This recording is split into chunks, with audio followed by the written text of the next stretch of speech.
Konni MLA KU Janeesh Kumar കൂടി നമുക്കൊപ്പം ചേരുകയാണ്. MLA നമസ്കാരം. ശരിക്കും ഈ അപകടത്തിന്റെ കൂടുതൽ എന്തെങ്കിലും വിവരങ്ങൾ ലഭിച്ചോ MLAക്ക്? ഇപ്പോൾ ഞാൻ തൂമ്പാക്കുളത്തുണ്ട്. നമുക്ക് കാണാതായ കുഞ്ഞിനെ ഇപ്പോ കിട്ടി. ഓക്കെ. പക്ഷെ കുഞ്ഞിന്റെ ജീവൻ രക്ഷിക്കാൻ കഴിഞ്ഞിട്ടില്ല. ജീവനില്ലാത്ത അവസ്ഥയിൽ ആണ് കുഞ്ഞിനെ കിട്ടിയത്. അയ്യോ. ഇപ്പോ 2 കുട്ടികളും മരണപ്പെട്ടു.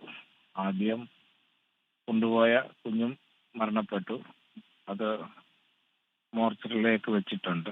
2 കുഞ്ഞുങ്ങൾ മരണപ്പെട്ടു. അപ്പൊ രണ്ടാമത്തെ കുട്ടി മരിച്ച നിലയിലാണോ കണ്ടെത്തിയത്? അതെ, മരിച്ച നിലയിലാണ് കണ്ടെത്തിയത്. ഓക്കെ. ഈ അപകടത്തിൽ പരിക്കേറ്റ് മരണം സംഭവിച്ചാണോ അതോ? അതെ, അവർ 6 കുട്ടികളും ഒരു കുഞ്ഞിന്റെ അമ്മയും ഓട്ടോ ഡ്രൈവറുമായിരുന്നു ഉണ്ടായിരുന്നത്. അവർ പറയുന്നത്, ഡ്രൈവറോട് സംസാരിച്ചതും പറയുന്നത്, പാമ്പിനെ കണ്ടു, പെട്ടെന്ന് ബ്രേക്ക് ഇട്ടു, വണ്ടി നിയന്ത്രണം വിട്ടു, കൊക്കയിലേക്ക് മറിയുകയായിരുന്നു. അപ്പോ ആ അമ്മയുടെ സമീപത്തായിട്ടാണ് ഈ കുഞ്ഞിരുന്നത്. അപ്പൊ തന്നെ തെറിച്ചു പോയി. പ്രദേശത്തെങ്ങും ആളുകളില്ലായിരുന്നു. ഈ 5 കുട്ടികളും പലയിടത്തായി ചിതറി വീഴുകയായിരുന്നു. ഈ അമ്മ ബഹളം വെക്കുന്ന കേട്ട് തൊഴിലുറപ്പ് സ്ത്രീകളും ഒക്കെയാണ് ഓടി വന്നത്. അപ്പൊ എത്ര കുട്ടികളുണ്ടെന്നൊന്നും അവർക്കറിയില്ലായിരുന്നു. ആ ഭാഗത്തുനിന്ന് കണ്ട അപ്പോ ഉണ്ടായിരുന്ന 5 പേരെ ഉള്ളൂ എന്ന് വെച്ച് 5 കുട്ടികളെയാണ് ആശുപത്രിയിലേക്ക് കൊണ്ടുപോയത്. ഈ കുഞ്ഞ് പക്ഷെ കുറെ ദൂരെ തെറിച്ച് റോട്ടിലേക്കായിരുന്നു പോയിരുന്നത്.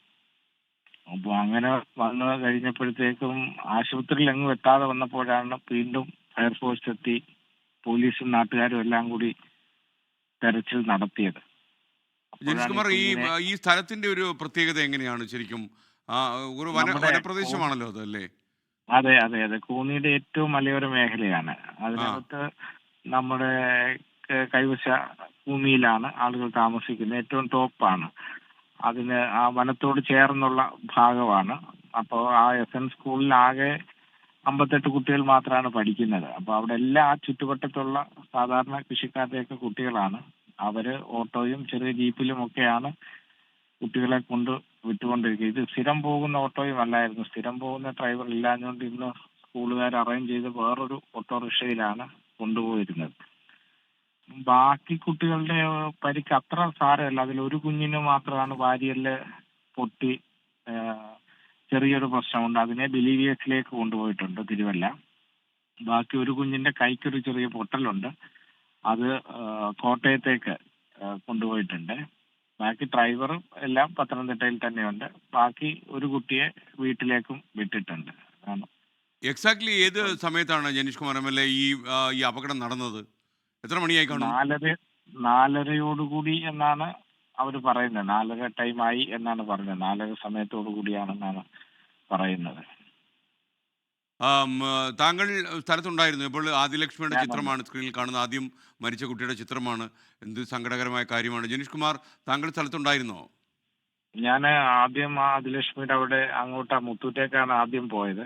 അതിനുശേഷം പിന്നെ ജനറൽ ആശുപത്രിയിലേക്ക് പോയി. അപ്പോഴാണ് ഈ കുഞ്ഞ് കാണുന്നില്ല എന്നറിഞ്ഞു. മറ്റു മാർഗ്ഗമില്ല. അപ്പം പിന്നെ പോലീസിനോടൊപ്പം ഈ തൂമ്പാക്കുളം ഈ സ്ഥലത്തേക്ക് പിന്നെ വരികയായിരുന്നു. ഇപ്പോഴാണ് കുഞ്ഞിനെ എടുത്ത് കൊണ്ടുപോയതേ ഉള്ളൂ. പോലീസ് വാഹനത്തിൽ ഇപ്പോൾ ഇവിടുന്ന് കൊണ്ടുപോയതേ ഉള്ളൂ.